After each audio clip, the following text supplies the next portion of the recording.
एक महत्त्वाची बातमी समोर येते। बेशिस्त वर्तन खपवून घेणार नाही असा सज्जड दम मुख्यमंत्री फडणवीसांनी मंत्र्यांना दिलाय।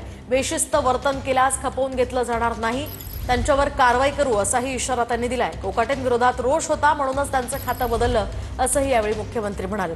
शिवाय धनंजय मुंडेंसोबत कोणत्याही भेटीमध्ये मंत्रिमंडळाबाबत चर्चा झाली नाही, वेगळ्या कामासाठी ते भेटायला आले होते असंही फडणवीस यावेळी म्हणाले।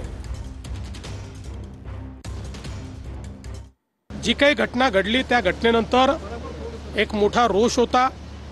त्या संदर्भात सन्माननीय अजितदादा पवार आणि आमचे दुसरे उपमुख्यमंत्री एकनाथराव शिंदे आम्ही सगळ्यांनी चर्चा केली आणि चर्चेअंती हा निर्णय घेतलेला आहे आणि म्हणून त्यांचं खातं हे बदललेलं आहे। त्यांना दुसरं खातं दिलं आहे आणि कृषी खातं हे मामा भरणेंना देण्यात आले। आता तरी दुसरा कुठलाही बदल या ठिकाणी होईल अशी चर्चा नाही।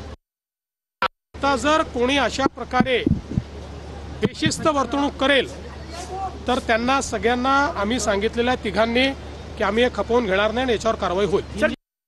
त्यांनी 3 वेळा माझी भेट घेतलेली आहे आणि वेगवेगळ्या कारणाने भेट घेतलेली आहे।